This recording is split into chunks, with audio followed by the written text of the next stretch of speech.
Irmãos, a paz do Senhor Jesus. Os irmãos estão bem? Glórias a Deus por mais este dia, que nós estamos com os irmãos. Hoje comigo está minha esposa, semana passada não pôde vir, mas hoje ela está presente. E também feliz com o Marcos aqui, nosso companheiro Marcos Alves, presbítero Marcos Alves. Eu até brinquei com ele porque eu disse hoje que se surgisse alguma pergunta complexa, difícil, ele vai responder, viu? Qualquer pergunta difícil aí, ele está aí para dar o suporte para responder para os amados irmãos. Feliz, irmão Marcos, com a sua presença aqui, com a Alexandre e a sua esposa da Maranata, desde o primeiro dia estão conosco aqui também nos acompanhando. Então, para nós é uma alegria, ter a participação dos irmãos. Meus queridos, na semana passada, nós paramos, em um dos pontos. Vamos ler Apocalipse,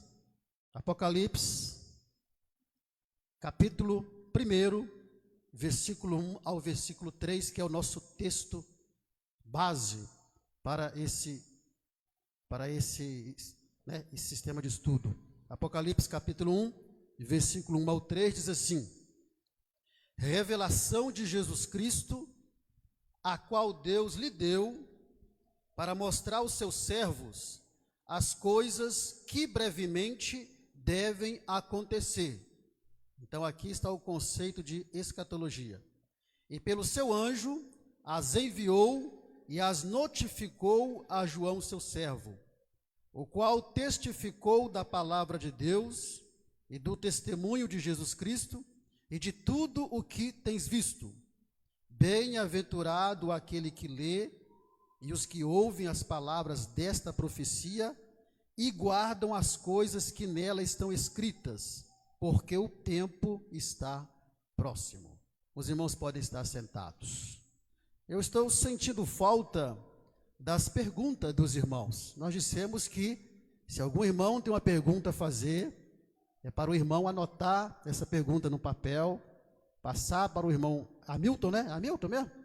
O irmão Hamilton, depois ele vai me passar essa pergunta e vamos responder durante as semanas que estivermos aqui. Mas não apareceu nenhuma pergunta, então eu estou crendo que os irmãos estão entendendo, está tudo tranquilo e não está tendo dúvida. Então tá bom, mas se tiver dúvida, então escreva a sua pergunta e passe para o irmão Hamilton. É muito raro que num assunto desse não tenha dúvidas. Então eu estou meio preocupado aqui, não sei se os irmãos estão entendendo o que eu estou falando, eu não estou entendendo nada, eu não sei o que está acontecendo, mas tendo pergunta, os irmãos anotem e passam para o irmão Hamilton, viu? Porque dúvida, com certeza, eu sei que os irmãos têm. Pode ser que a sua dúvida não seja respondida hoje por causa do assunto, mas vamos responder, se ela se encaixar no dia de hoje, responderemos hoje, tá bom?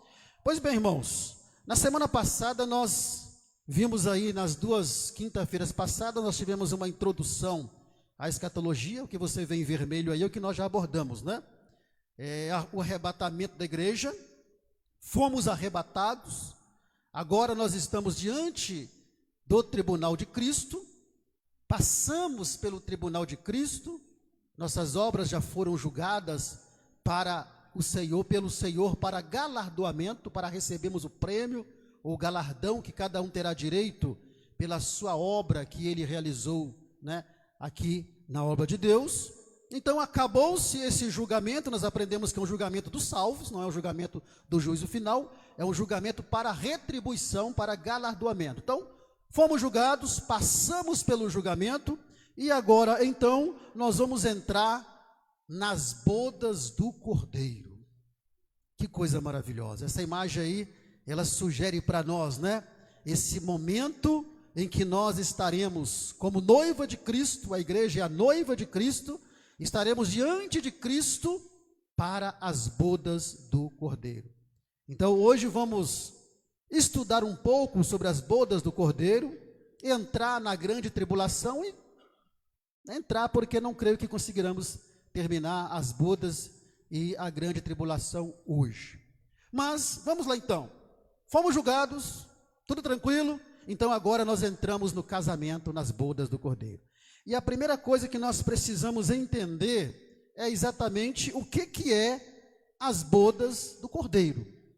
O que é bodas do Cordeiro? Resumindo, porque eu gosto de ser bem objetivo, simples, e claro para os irmãos entenderem, a bodas do Cordeiro nada mais é do que um casamento simbólico. Um casamento entre quem? Um casamento entre Cristo e a sua igreja. E por que que a definição de bodas do Cordeiro é um casamento?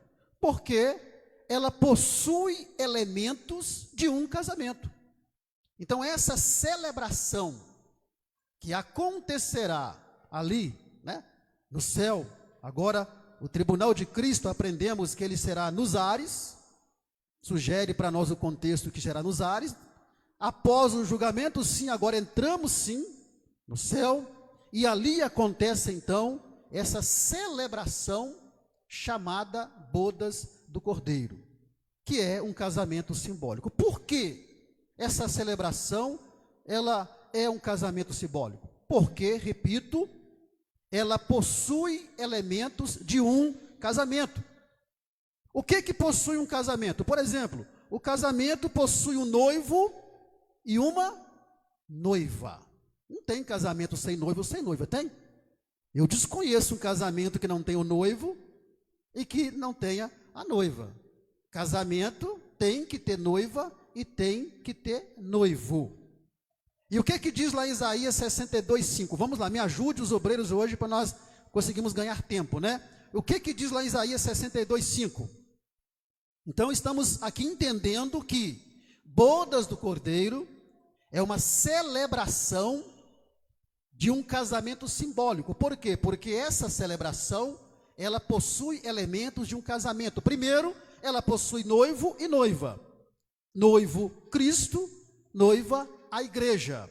Isaías 62:5 diz o quê? Quem pode ler para nós?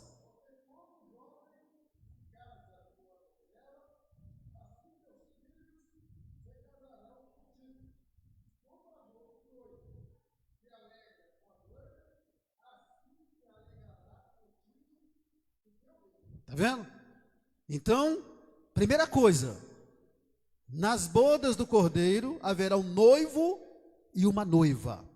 E como o noivo se alegra com a noiva também se alegrará com o noivo, que é o Senhor Jesus. Então essa celebração, chamada bodas do Cordeiro, será o mais lindo casamento de todos os séculos. Nenhum casamento que já houve se comparará com esse casamento do noivo com a noiva de Cristo com a igreja. E como eu disse aqui, nem mesmo o casamento lá daquela princesa Diana que morreu há muitos anos, que foi uma coisa linda, espetacular de se ver, quem é aquele casamento para chegar aos pés desse casamento da igreja com o Senhor Jesus? Será o maior casamento da história. Um casamento possui também o quê? Testemunhas. Todo casamento tem que ter testemunha, a não ser que a pessoa se case escondido, né? Tem gente que casa escondido por aí para ninguém ficar sabendo. Mas um casamento tradicional, legal, ele tem que ter testemunhas. E quem serão as testemunhas desse casamento? A imagem, a primeira imagem e a segunda imagem sugere para nós. As testemunhas desse casamento de Cristo com a sua igreja serão os anjos que estarão ali acompanhando, testemunhando esse casamento. Imagine um casamento sendo testemunhado pelos anjos.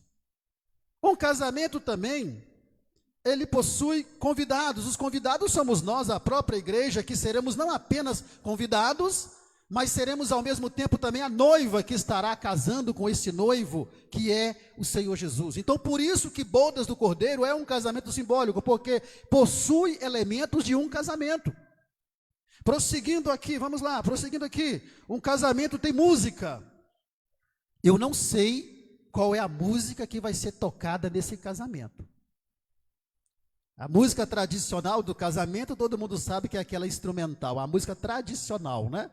É uma música bonita, instrumental bonita. Outros casamentos, coloca-se alguém cantando, né? Mas, da mesma forma que tem música num casamento, neste casamento de Cristo com a igreja também haverá uma música, um louvor. Que louvor será esse? Qual louvor que vai ser? E quem é que vai cantar esse louvor? As próprias testemunhas, que são os anjos, vão cantar esse louvor quando a noiva, que é a igreja, estiver adentrando ali o santo do santo, o santuário ali na eternidade, para se casar com o noivo que é Cristo, nesse casamento simbólico, uma música será cantada, uma música será entoada. Mas qual será essa música? Qual será esse louvor? Qual será a melodia? Pode ter certeza que será a música mais linda que já se ouviu em toda a eternidade. Não haverá música mais linda. Você quer saber qual vai ser essa música? Esteja nesse dia, esteja nesse casamento como noiva de Cristo que você é. Um casamento também possui um ambiente de alegria. Olha, até onde eu sei, casamento é um ambiente de alegria. A não ser que o indivíduo esteja sendo casado forçado, né? Como era no tempo dos coronéis lá, que quando acontecia alguma coisa com os jovens, e os coronéis, os pais, obrigavam o filho e a filha a casar. E é um ambiente de tristeza. Mas, geralmente, casamento é um ambiente de alegria, de felicidade. Porque está se consumando naquele momento ali um amor que nasceu entre um noivo e uma noiva. Existe um grande amor que existe entre o noivo que é Cristo e a sua igreja que é a noiva dele. Então ali nesse momento será um ambiente de alegria, um ambiente de felicidade, um ambiente em que todos nós estaremos desfrutando de uma alegria que não será passageira, mas de uma alegria que será eterna, porque aqui neste mundo, muitos casamentos acontecem num ambiente de alegria, mas acabam num ambiente de tristeza. Muitos casamentos, por vários motivos, acabam sendo desfeitos num momento de tristeza, de angústia, por causa de vários problemas, mas esse casamento não. Esse casamento se realizará num ambiente de alegria e num ambiente de alegria eterna para todo sempre.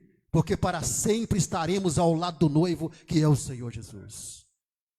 Por isso que é um casamento, prosseguindo, um casamento possui vestes adequadas.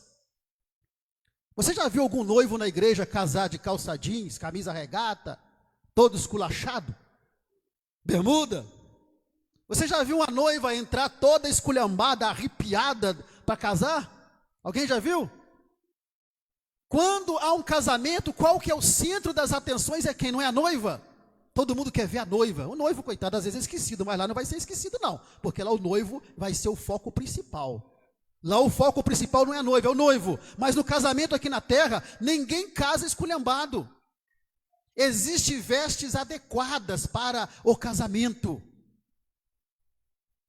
Então, a igreja do Senhor Jesus, que é a noiva, ela vai estar ali com as vestes adequadas para o casamento. O que diz Apocalipse 19:8? Nós estamos soltando alguns versículos aqui, não lendo para podermos ganharmos tempo. Apocalipse 19:8, porque essas vestes têm um significado. Alguém achou para nós, por favor? 19:8.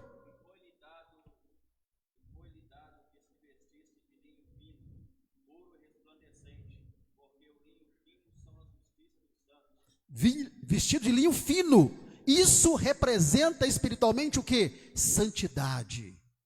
As vestes da igreja ali nesse casamento que é a noiva serão as vestes de santidade. Por quê? Porque Hebreus 12:14 diz o quê? Os obreiros, para meu favor. O que diz Hebreus 12:14?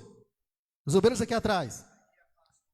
E segui a paz com todos e a santificação. Olha as vestes aí, sem a qual ninguém verá o Senhor. Sem essas vestes da santificação, você não vai participar desse casamento, porque a veste principal da noiva é as vestes da santificação. Assim como a veste principal da noiva num casamento, aqui é o vestido de noiva, que representa a pureza.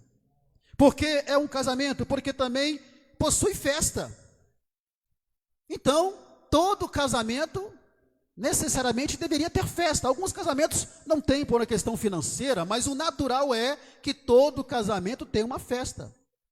E neste casamento, na eternidade também, haverá uma festa, uma grande festa chamada Ceia das Bodas do Cordeiro. Primeiro vem a cerimônia de casamento simbólica, e depois vem a grande festa que vai acontecer ali. que é a festa da celebração desse casamento da igreja com a pessoa do Senhor Jesus. Por que que é um casamento? Porque o último elemento que tem que ter um casamento também, sabe qual é? É o anfitrião.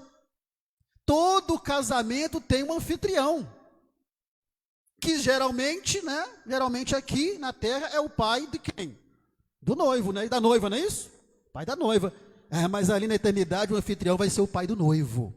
O anfitrião vai ser o nosso Deus eterno, todo-poderoso. Ele vai ser o anfitrião deste casamento.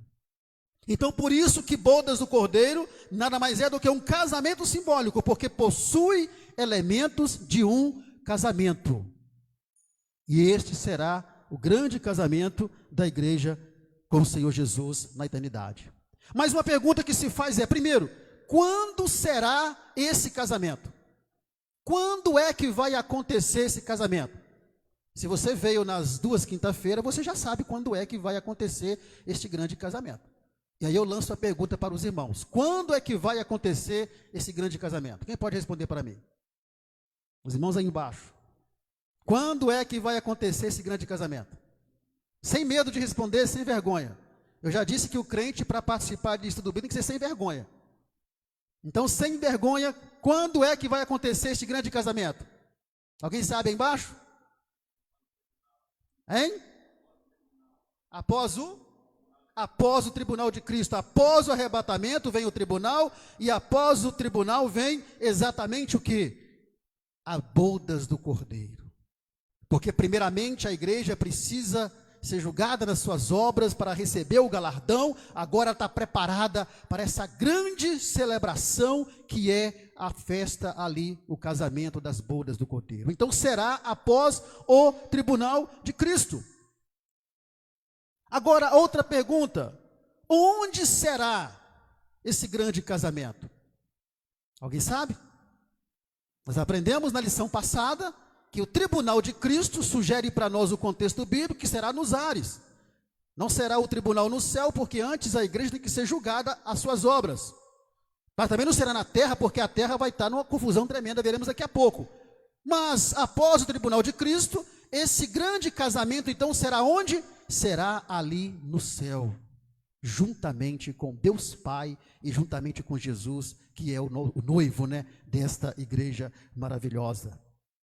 Agora, como que acontecerá esse grande casamento? Como será esse grande casamento? Esse grande casamento será em 2 fases, no mesmo momento. A primeira fase é qual? A primeira fase é exatamente as bodas, que é o casamento em si, que é a cerimônia simbólica em si.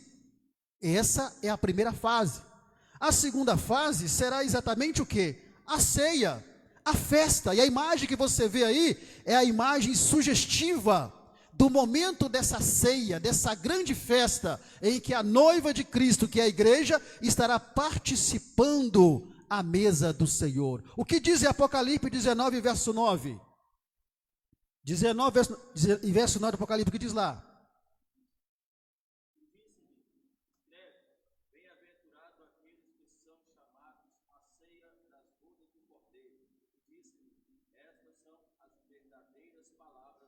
Bem-aventurado, feliz aquele que são chamados à ceia das bodas do Cordeiro.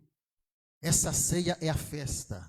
E diz a palavra de Deus que o próprio Senhor Jesus nos servirá nessa mesa. Então você quer participar disso? Esteja com a sua vida cada dia mais preparada. Então, como é que nós estaremos nessa grande festa? Nós estaremos nessa grande festa assentados à mesa do rei. Lucas 13, 29, vamos ler apenas esse versículo para não lermos todos. Lucas 13, 29, olha só que interessante o que diz nesse versículo, Lucas 13, 29. Como estaremos ali nessa festa? Estaremos assentados à mesa do rei Jesus. Você já parou para imaginar o tamanho dessa mesa? Porque serão milhões e milhões e milhões de pessoas, que estarão ali, salvos, remidos ali, como noiva do Cordeiro, como noivo de Cristo. Mas estaremos ali assentados à mesa do rei. Lucas 13, 29, o que diz? Lucas 13, 29. Lucas 13, 29, isso aí? 13, 29. Pode ler então, irmão. Aí.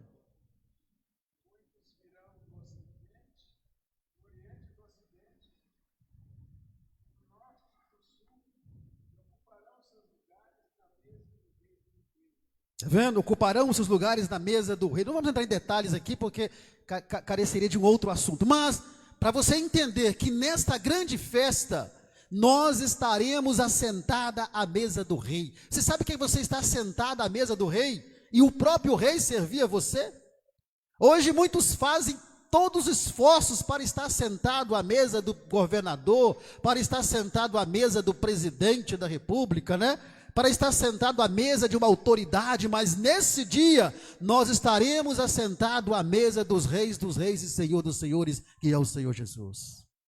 Que coisa maravilhosa, que coisa gloriosa será isso. Quem é que vai participar dessa grande festa? Quem participará é exatamente quem? É exatamente os salvos que somos nós. Apocalipse 21, 27 vai falar sobre isso. Quem participará dessa grande festa? Os salvos, porque nós seremos a noiva de Cristo ali, então somos nós que iremos participar dessa grande festa. Leiam, por favor.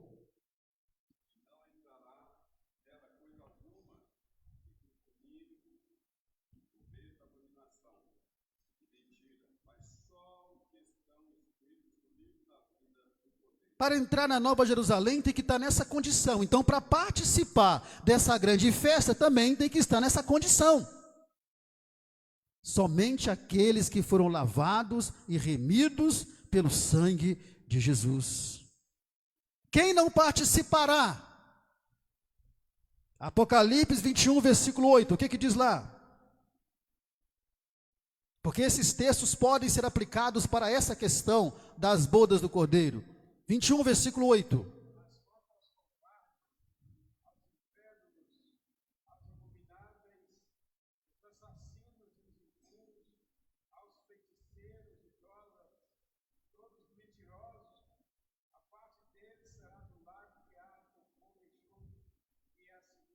Então esses daí, evidentemente, não vão também entrar nas bodas do Cordeiro. Então a bodas do Cordeiro é essa grande festa do casamento da igreja noiva com o noivo, que é o Senhor Jesus Cristo. E para que você possa estar presente ali, Hebreus 12, 14. Sem a santificação, ninguém verá a Deus, ninguém verá o Senhor. Sem a santificação, infelizmente, você não vai estar como noiva de Cristo, participando aí dessa grande festa. Amém, irmãos? Poderíamos aqui detalhar mais coisas, mas vamos parar por aqui e já entrar no próximo assunto. Alguém chamou aqui? Não, né? Pois bem, agora está acontecendo ali, na eternidade, a festa das bodas do Cordeiro. O casamento aconteceu, agora estamos sentados à mesa do rei, o rei nos servindo, e nós imaginamos a alegria que nós estaremos ali nesse momento. Enquanto isso, aqui na terra está acontecendo o quê? A grande tribulação. Então, enquanto a igreja está em festa, lá na eternidade, nas festas das bodas do Cordeiro, festejando, se alegrando com o rei, com o esposo, que agora é o Senhor Jesus, aqui na terra está acontecendo um evento chamado grande tribulação. Então, no mesmo momento que estamos lá, aqui na terra está acontecendo a grande tribulação. Lembre-se que a igreja foi arrebatada, nós dissemos semana passada que confusão e mais confusões estarão acontecendo, e aqui na terra então estará acontecendo esse evento chamado grande tribulação. E a primeira coisa que nós precisamos entender então, é o que é a grande tribulação. Lembrando aos irmãos que nós estamos ministrando dentro da linha escatológica, teológica, do pré-tribulacionismo, que é a nossa linha teológica de interpretação, né, do Apocalipse. Lembre-se disso. Se nós ensinarmos isso daqui no meso, no pós, muda completamente tudo de figura. Mas vamos esquecer esse povo e vamos nos ater naquilo que nós cremos pela palavra, que é o pré-tribulacionismo. E mesmo dentro dessa linha teológica de pré-tribulacionismo, ainda há algumas diferenças teológicas que vocês verão durante a ministração. Então, boda do Cordeiro no céu, grande tribulação acontecendo aqui na terra. E o que é a grande tribulação? Então vamos lá. Grande tribulação é um período de aflição e angústias incomuns que terá início após o arrebatamento da igreja. A grande tribulação é um período do juízo de Deus sobre o mundo. A grande tribulação será um período de 7 anos, conforme vimos aqui, veremos novamente, em que o juízo de Deus estará sendo enviado sobre a terra. E coisas terríveis irão acontecer. Pelo menos no segundo momento da grande tribulação, porque no primeiro momento, quando a igreja é arrebatada, nós dissemos que grandes catástrofes acontecerão, porque, conforme dissemos aqui, aviões com certeza cairão, haverá muito acidente de trânsito, porque o motorista, o piloto, pode ser que seja servo do Senhor, enfim, o mundo vai estar num caos total, em todos os aspectos. É quando surge então a figura do anticristo, veremos daqui a pouco. Então a grande tribulação é um período do juízo de Deus. O que diz lá em Isaías 13, verso 11? O que diz lá? Isaías 13, verso 11.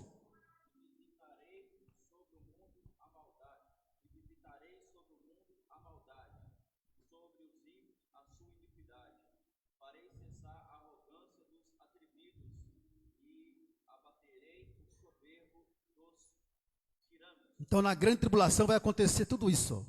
Será um período do juízo de Deus sobre esse mundo ímpio, sobre esse mundo arrogante, sobre esse mundo pecaminoso, sobre esse mundo dominado pela injustiça. Diz a Bíblia que Deus abaterá nesse dia toda essa classe de pessoas. Então a grande tribulação será um período de muita angústia, de muita aflição no seu segundo momento, veremos daqui a pouco. Agora, quando é que ocorrerá a grande tribulação? Quando é que vai acontecer a grande tribulação? Nós já vimos aqui, entre o arrebatamento da igreja e a vinda de Jesus em glória, na sua segunda vinda. Então, entre o arrebatamento da igreja e a vinda de Jesus em glória, estará acontecendo aqui na terra a grande tribulação, e ali no céu, ou ali, primeiramente nos ares, estará acontecendo o tribunal de Cristo e depois a boda do Cordeiro. Então, no mesmo momento que está acontecendo essa grande festa no céu, aqui na terra está acontecendo a grande tribulação, porque nós não acreditamos, né, que a igreja vai pegar a grande tribulação. Então, nós estaremos ali. Então esse período vai ser o período no qual a igreja estará com Jesus no céu, participando do tribunal de Cristo, boda do Cordeiro e a grande ceia das bodas. O que é interessante é que um casamento judaico, a festa durava 7 dias, não é isso, meu Marcos? 7 dias. Qual vai ser a duração da grande tribulação? 7 anos. Olha só que comparação interessante. 7 dias dura um casamento judaico, 7 anos será a grande tribulação. Então, no período de 7 anos da grande tribulação, a igreja estará comemorando o casamento dela com o noivo que é Cristo. E aqui na terra estará acontecendo toda essa grande tribulação. Quanto tempo vai durar a grande tribulação? Já estamos dizendo desde o início, né? E sabemos que vai durar 7 anos. Daniel 9:27, vimos aqui na primeira aula, sobre as 70 semanas de Daniel, que serão um tempo de 7 anos. Lá tem semanas de anos. E esses 7 anos serão divididos em 2 períodos. 3 anos e meio cada período. Por isso que no primeiro momento as coisas vão se ajustar. Porque, veja bem, irmãos, quando a igreja for arrebatada, isso aqui vai estar um caos, conforme eu disse. Um caos completo. Todo o cenário está sendo montado para que esse caos se concretize com arrebatamento. Na política, na religião, né? na finança. Tudo está sendo montado um cenário perfeito para que haja uma crise mundial, para que quando a igreja for arrebatada, a coisa piore mais ainda com as catástrofes que acontecerão. Então serão 7 anos de muita angústia que haverá aqui na terra. Prosseguindo aqui, por que vai acontecer a grande tribulação? Qual que é o propósito da grande tribulação? Por que Deus, no plano divino de Deus, há esse período chamado grande tribulação? Primeiro, para preparar Israel para o encontro com o Messias. Porque nós sabemos que Israel rejeitou Jesus como Messias. Então Israel precisa ser restaurado espiritualmente. E um dos propósitos da grande tribulação é exatamente isso: preparar Israel para o encontro com o Messias, promover a restauração espiritual de Israel. Você vai ver isso em Daniel 9, 24 a 27, que já lemos lá no primeiro dia. Agora, tem um detalhe. A grande tribulação, dentro da nossa linha interpretativa, a grande tribulação não será sofrida apenas por Israel. Todos aqueles que estiverem aqui na terra nesse período vão sofrer todos os flagelos que estarão acontecendo aqui na terra durante a grande tribulação. Então a grande tribulação não é só para Israel, mas é para todos que estiverem aqui, que ficarem aqui nessa terra. Segundo, olha só, outro propósito: fazer justiça contra os rebeldes. Lemos aqui, agora mesmo, Isaías 13, 11. Lá fala durante os tempos de angústia de Jacó. Jacó aqui é Israel. Então, nesse período em que Israel estará sofrendo a grande tribulação, todos aqueles que estiverem aqui no mundo também estarão sofrendo, e Deus vai cumprir a sua promessa também de castigar a humanidade por causa dos seus pecados, por causa da sua iniquidade, por causa da sua arrogância. Por isso que todos que ficarem aqui, e não apenas Israel, sofrerão todas as consequências desse período chamado grande tribulação. Outro propósito: revelar ao mundo a ira de Deus. Deus é bom, Deus é misericordioso, todos nós sabemos disso. Mas o mesmo Deus que é bom, o mesmo Deus que é misericordioso, é também um Deus o quê? Um Deus justo. Então com Deus não se brinca. A grande tribulação será um tempo marcado pela ira de Deus contra o pecado da humanidade. E você vai verificar isso em Apocalipse, do capítulo 6 até o capítulo 18. Você vai ver tudo o que vai acontecer. Não tem como detalhar aqui, irmãos. Do capítulo 6 ao 18, você vai ver tudo o que vai acontecer de juízo de Deus aqui nessa terra durante o período da grande tribulação. Então, se esforce para que você não fique aí para a grande tribulação. Porque uma grande pergunta que se faz aí, essa imagem segurando essa ampulheta, lembrando o tempo de Deus está passando, o tempo está se acabando, o arrebatamento está chegando aí, e a grande tribulação também está chegando aí. Não se preocupa que vamos falar sobre o anticristo mais na frente. Aqui estamos falando sobre o período, né, da grande tribulação. Agora, a grande pergunta que não quer calar é exatamente essa: a igreja passará pela grande tribulação? Sim ou não? Dentro do nosso entendimento, no contexto bíblico, não. A igreja não vai passar por esse período chamado grande tribulação. Agora, por que nós cremos que a igreja não passará pela grande tribulação? Nós temos que mostrar razões bíblicas. Se uma pessoa chega para você e pergunta assim: olha, vocês da Assembleia dizem que a igreja não vai passar pela grande tribulação. Me prova na Bíblia, então, que a igreja não vai passar pela grande tribulação. Você tem que ter um conhecimento para você poder, né, defender a sua fé, defender aquilo que você crê. Então, por que nós, da linha teológica pré-tribulacionista, entendemos e cremos que a igreja ela não passará pela grande tribulação? Vamos lá. Primeiro motivo, a promessa para a igreja de ser guardada fora da hora da provação. Apocalipse 3, versículo 10. Leiam, por favor. Apocalipse 3, versículo 10. Quando escreve as 7 igrejas ali, representando também a igreja de Cristo.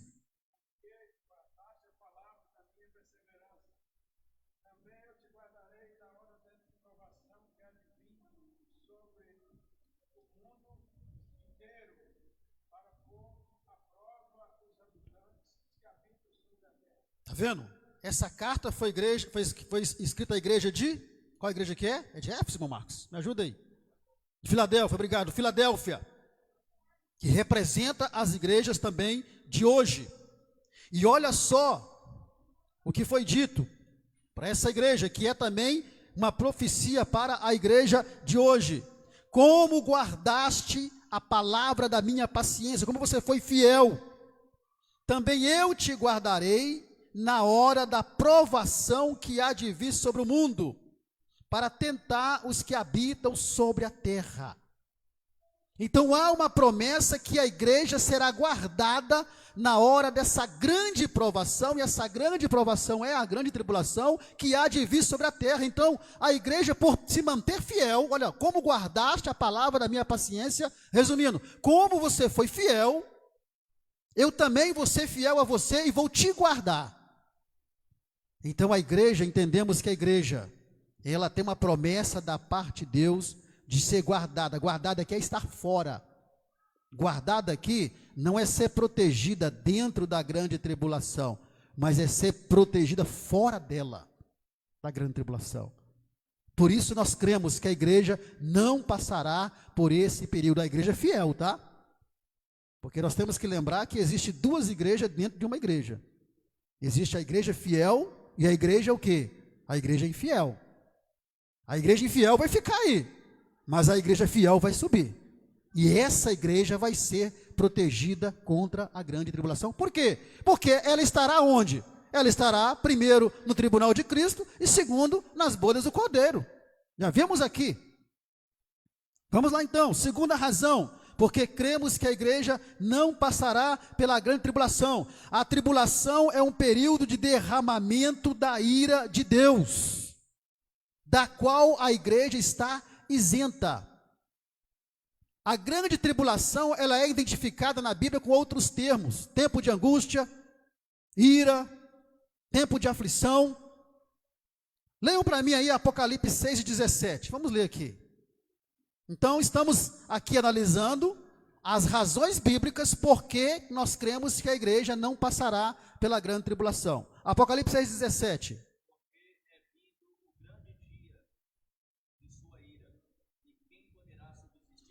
É vindo o grande dia da sua ira. Esse grande dia da ira, a ira de Deus, aí se refere o quê? À grande tribulação. É quando Deus vai manifestar o seu juízo sobre a terra. Leiam para mim agora 1 Tessalonicenses 1:10. Não vamos ler todos porque não dá, irmãos. 1 Tessalonicenses 1:10. No final do estudo, lá bem no final, quem quiser receber esse material, eu mando para os irmãos no WhatsApp no final do estudo, para os irmãos guardarem e ter acesso, tá bom? 1 Tessalonicenses 1, versículo 10, o que diz lá?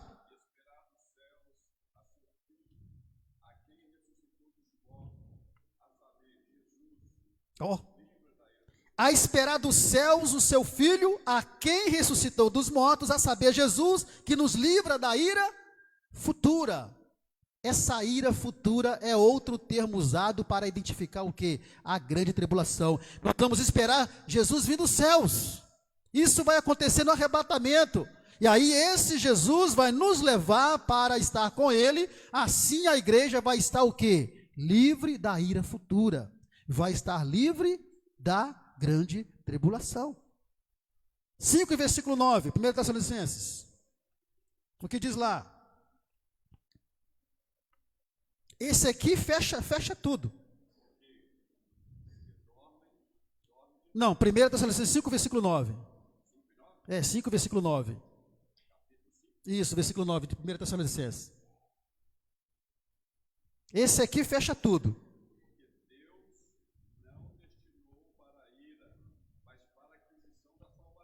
Está aí.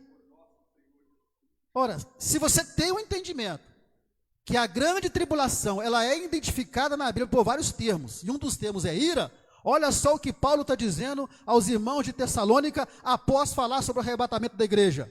Porque Deus não nos destinou para a ira. Lembre-se, ira aqui é a grande tribulação. Deus não nos destinou, então ficaria assim: Deus não nos destinou para a grande tribulação, mas para a aquisição da salvação por nosso Senhor Jesus Cristo.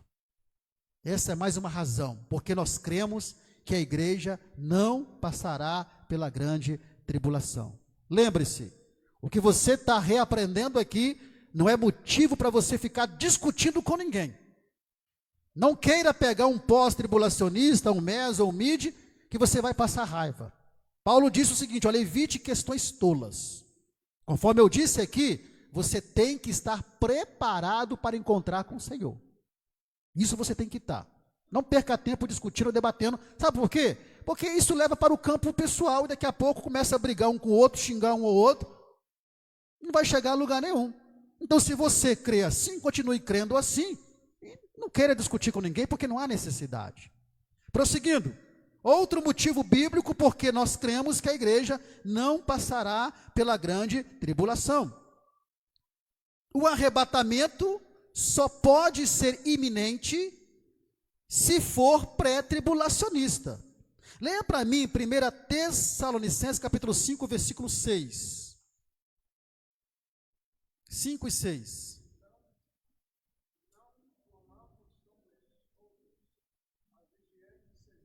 Não durmamos como os outros, mas vigiemos e sejamos atentos. Por quê? Porque, veja bem, o arrebatamento só pode ser iminente se for pré-tribulacionista. Porque, imagina comigo, nós aprendemos em lições passadas que acerca da segunda vinda de Jesus, cuja primeira fase acontece no arrebatamento, nós aprendemos pela Bíblia que daquele dia e hora ninguém sabe. Nós não sabemos então quando é que Jesus volta para buscar a sua igreja. Bom, se eu entendo então, raciocina comigo, se eu entendo que a igreja vai passar pela grande tribulação, logo então, Jesus volta quando?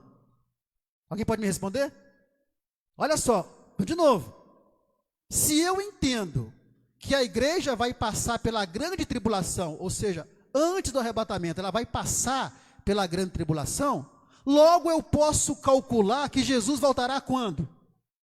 Me ajuda, irmãos. Hein? Como é que é? Então, é só passar os 7 anos, eu sei que ele vai vir depois de 7 anos. Então eu já sei a data. E aí como é que fica a Bíblia que diz que ninguém sabe o dia nem a hora? Sim. É quando que ela vai para o céu então? Então se eu entendo que a igreja vai passar pela grande tribulação, e se a grande tribulação é um período de 7 anos, logo eu sei que Jesus vem depois de 7 anos. Simples assim. E aí eu já sei a data que ele. Eu posso não saber a hora, mas a data exata eu sei. No dia que der 7 anos que acabou a grande tribulação, então eu posso esperar que Jesus venha. Então eu já sei a data. Então o arrebatamento da igreja, né, só pode ser iminente se ele for antes da grande tribulação. Por isso cremos que a igreja não vai passar pela grande tribulação, porque senão nós poderemos ter a condição de calcular o dia que Jesus vai voltar. Pelo menos até 23h59 do último dia da grande tribulação, eu sei que ele vai voltar. Então por isso nós não cremos que a igreja passará pela grande tribulação. Prosseguindo. Todos que habitam na terra nesse período, olha só, e é interessante isso, todas as pessoas que estarão aqui na terra nesse período, lá em Apocalipse 13, verso 8, diz que as pessoas que estão aqui, elas não têm os seus nomes escritos no livro da vida, mas a igreja tem.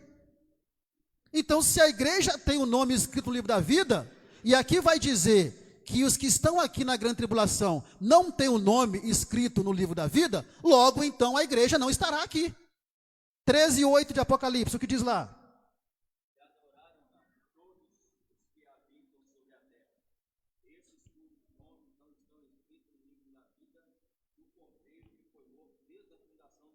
Tá vendo? E adoraram todos que se prostraram diante da imagem, todos que não tinham os seus nomes escritos no livro da vida. Ora, então, se a igreja está aqui, logo a igreja então não tem o nome escrito no livro da vida. E como é que fica essa situação então? Os que ficaram aqui e que adoraram a besta ali, é todos aqueles que não tinham os seus nomes escritos no livro da vida. A igreja tem. Se ela tem, então ela não está aqui. Ela está onde? Ela está com o Senhor lá no casamento, comemorando, festejando o casamento dela com Jesus. Por isso, nós cremos que a igreja não passará pela grande tribulação. Outra razão bíblica, estão te dando razões bíblicas. Prosseguindo.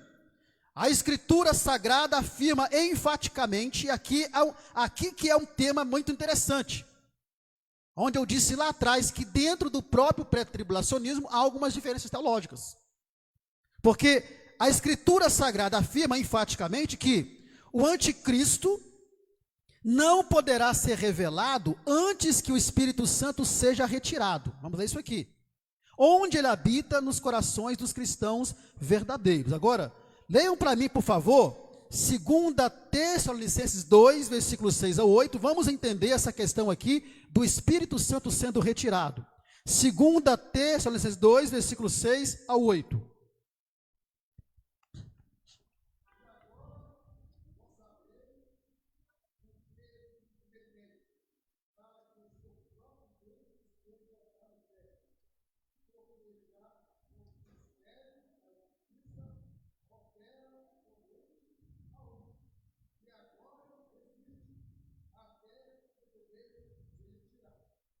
Versículo 8.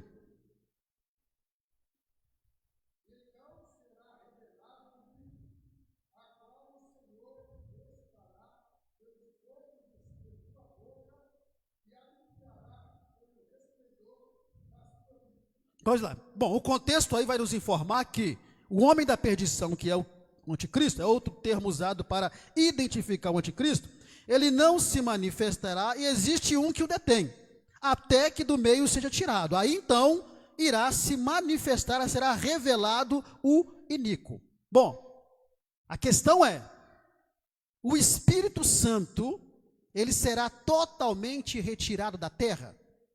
Aí dentro do pré-tribulacionismo você tem dois entendimentos. Há um grupo de pré-tribulacionistas que entendem que o Espírito Santo será retirado junto com a igreja no arrebatamento. Outro grupo pré-tribulacionista, que no caso somos nós, né?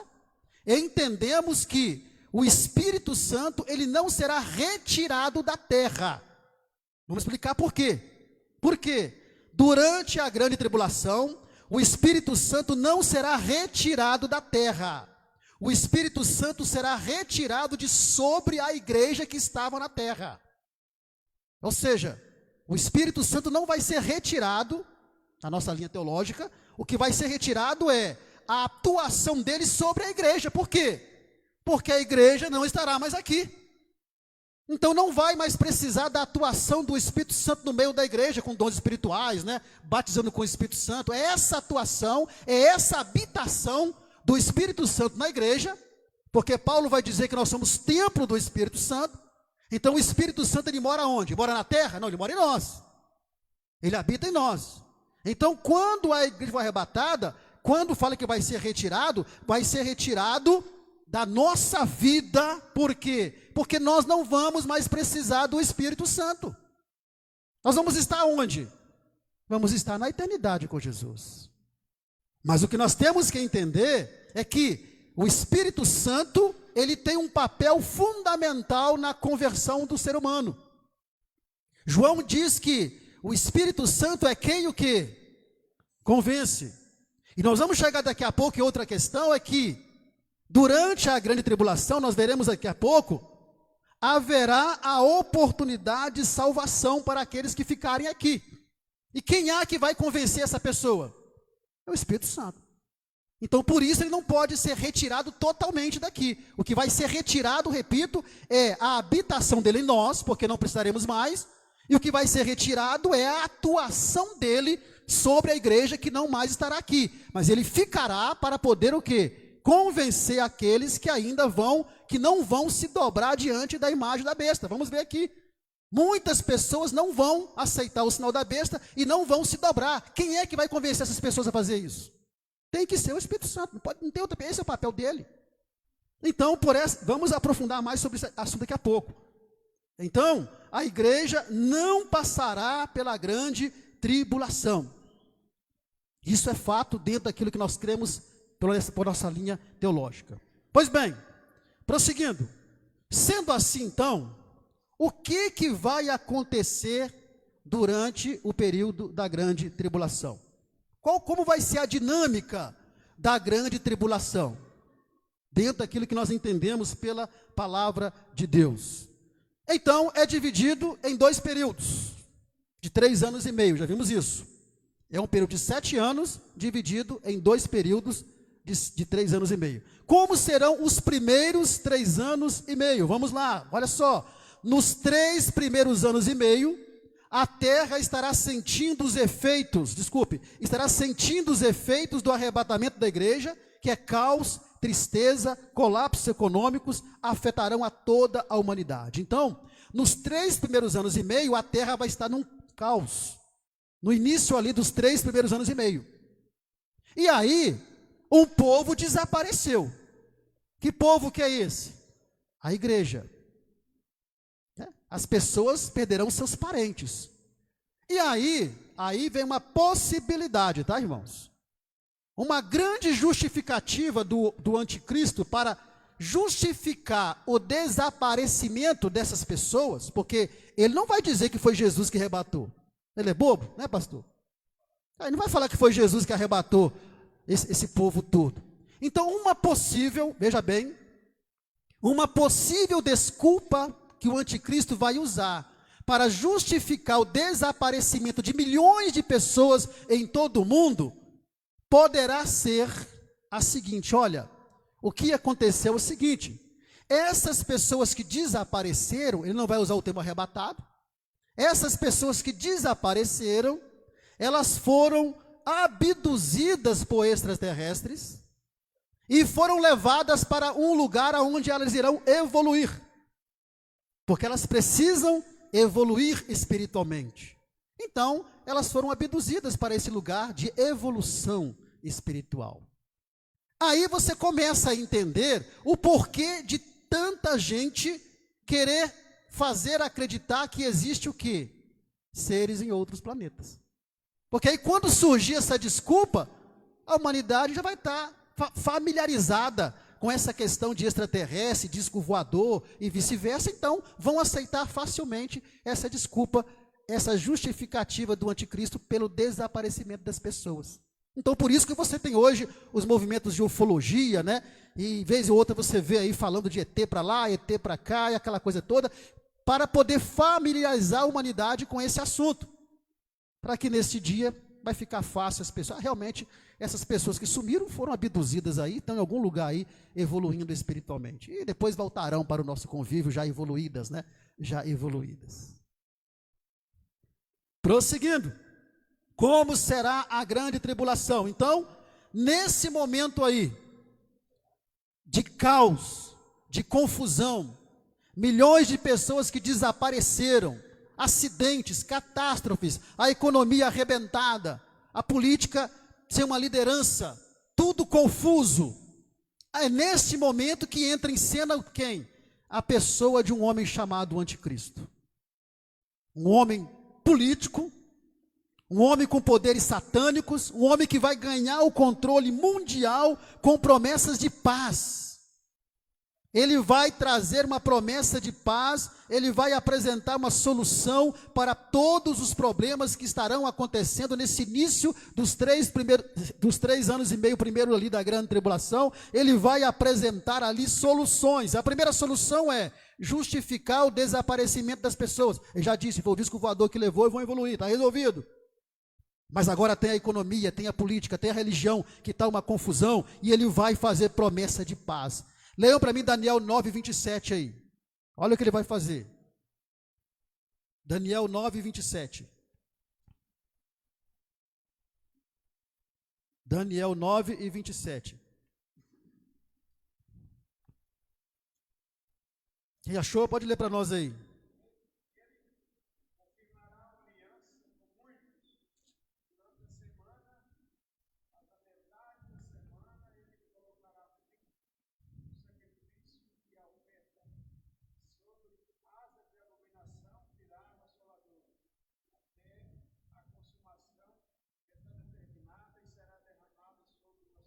Então ele fará uma aliança de paz com muitos e no meio dos anos ele vai o quê? Quebrar essa aliança. E uma das principais alianças que ele vai fazer é uma aliança de paz com Israel. Hoje, nenhum governante consegue efetivamente fazer uma aliança de paz entre Israel e as nações ali, circunvizinhas do mundo árabe. Mas esse homem, ele vai conseguir aquilo que nenhum governante do mundo conseguiu, que é estabelecer um concerto de paz. E uma paz que não será apenas com Israel, mas uma paz que será com toda a humanidade. E aí vai se cumprir o que diz a palavra. Quando disserem que há paz e segurança, o que vai acontecer? Lhes sobrevirá repentina destruição. Porque em 3 anos e meio, ele vai quebrar esse pacto de paz. E aí começa as perseguições, aí começa a implantação do número que vamos ver daqui a pouco. Como será? Prosseguindo. Vamos lá. Deixa eu mudar aqui. Prosseguindo ali. Terceiro, esse anticristo será auxiliado por um outro homem chamado falso profeta. Então o anticristo vai ser o líder político. O falso profeta vai ser o líder religioso. E ele vai liderar um sistema religioso que vai requerer de todas as pessoas que estiverem aqui a adoração ao anticristo. Vamos ler para finalizar por hoje aí. Apocalipse 13, versículo 12 ao 15. Apocalipse 13, versículo 12 ao 15. Quem achou pode ler para nós.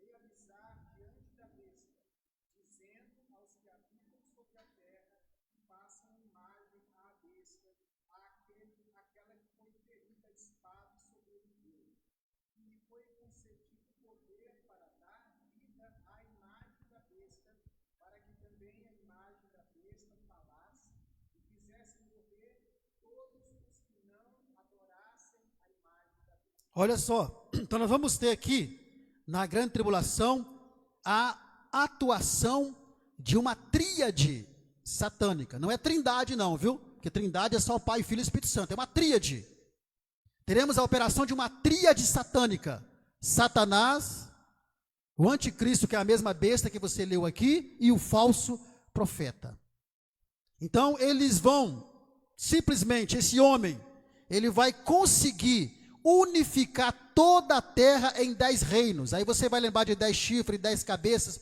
Tudo isso simboliza 10 reinos que vão ser unificados. E nessa unificação desses 10 reinos, estará implantado no mundo, pela liderança desse homem, uma única moeda, uma única religião e um único governo para todos os povos da terra. Por quê? Porque dessa forma ficará mais fácil para ele governar todo o planeta ali de Jerusalém. E todo o cenário, irmãos, está sendo montado para que haja no mundo uma única moeda. Todo o cenário está sendo montado para que haja no mundo uma única religião. E todo o cenário está sendo montado para que haja no mundo um único governo. Só tem um jeito de você escapar daquilo que está por vir. É você morrendo salvo ou você sendo arrebatado. Fora isso, não haverá jeito de você escapar do que vem por aí, não. A não ser com a sua martirização. É o que nós veremos aqui, na semana que vem. Então esse homem vai conseguir unir todos os povos a partir de 10 reinos. E aí, tendo uma única moeda, fica fácil controlar o quê? O comércio. Leia para mim, para nós fecharmos aqui hoje, Apocalipse 13, versículo 1 ao 4.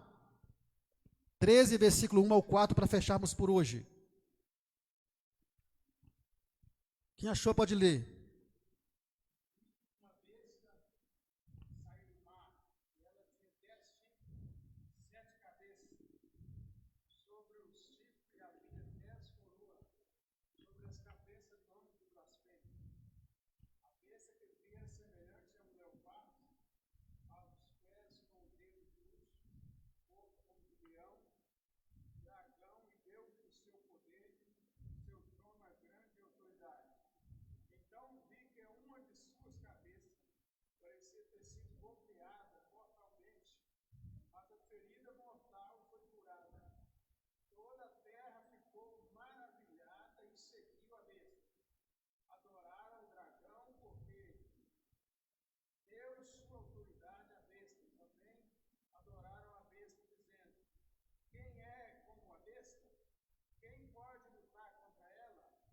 Até aí tá bom, irmãos. Não vamos entrar em detalhe nesse texto aqui, porque senão perderemos o foco. Mas aqui fala dos 10 chifres, que são os 10 reinos. Então, o anticristo será apoiado pelo falso profeta, e diz a Bíblia que o falso profeta ele vai fazer grandes sinais, de maneira que até fogo vai fazer descer do céu à vista dos homens.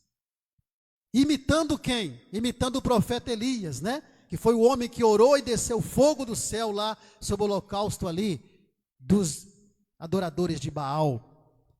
Então, o anticristo será facilmente aceito pelos judeus e também pela humanidade. Por quê? Porque ele vai chegar com soluções. Ele vai, nos 3 anos e meio primeiros, ele vai resolver o problema econômico do mundo, ele vai resolver o problema da paz entre o mundo, ele vai resolver o problema da religião, porque vai unificar a religião numa só, ele vai resolver todos os problemas. Vai ser um período de, entre aspas, paz. Se você não tem casa própria, você vai ter naquele dia. Se não tem um carro bom, você vai ter naquele dia. A coisa vai estar a 1000 maravilhas. Se você quer ter uma casa boa, espera o anticristo aí que você vai ter. Então você vai ter tudo, vai ser uma maravilha, vai estar toda a estrutura, né? Então, com a ajuda, graças a essa estrutura aí de unidade, de religião, política e de governo, haverá um período de uma paz enganadora. Uma paz, uma sensação de prosperidade e segurança. Mas aí, esse versículo diz aquilo que eu já disse lá atrás. Quando disserem a paz e segurança, lhes sobrevirá o quê? Uma repentina destruição. E para finalizarmos aqui hoje, vai ser exatamente nesse período aí de falsa paz que o número da besta, o sinal da besta vai ser implantado nas pessoas, na mão direita ou em suas testas. Por quê? Porque sem esse sinal da besta, ninguém vai poder comprar, vender, você não vai ser um cidadão, você vai deixar de ter direitos, você não vai ser um cidadão, você vai ser um Zé Ninguém, e você não vai poder fazer absolutamente nada. Mas pastor, que sinal é esse, né?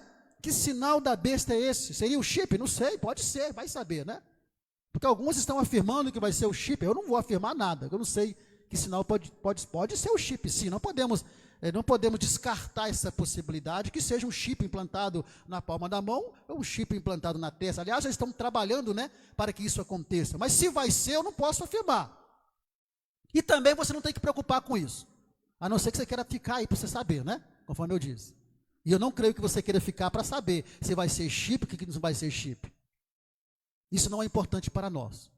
O importante é nós entendermos que esse é o momento que vai acontecer, e pela grandeza do seu reino, muitas pessoas aceitarão de bom grado o número da besta. Muitos vão aceitar facilmente o número da besta, mesmo porque você não vai poder fazer absolutamente nada, se você não tiver o número da besta implantado na sua testa ou na palma da sua mão. Quando eu falo você, eu falo quem vai ficar aí, né? Não é você, porque eu sei que você não vai ficar aí. Amém, irmãos? Não dá para continuar hoje, não. Por mim, eu ia aqui até meia-noite. Mas aí vocês iam me bater, né?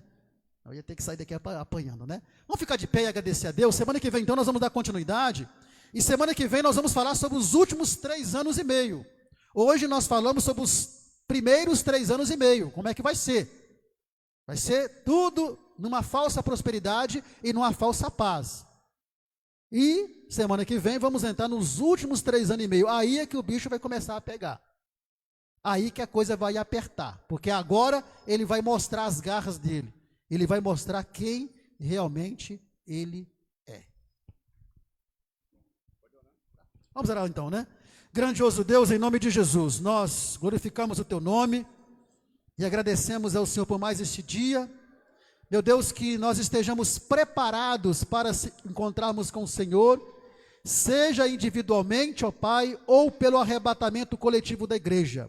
Mas que nós estejamos prontos para esse grande dia, para que assim, ó Deus, enquanto essa terra estiver passando por todo esse flagelo que acontecerá durante a grande tribulação, nós possamos estar aí na eternidade louvando, adorando o Senhor, ó Deus, na grande festa das bodas do Cordeiro.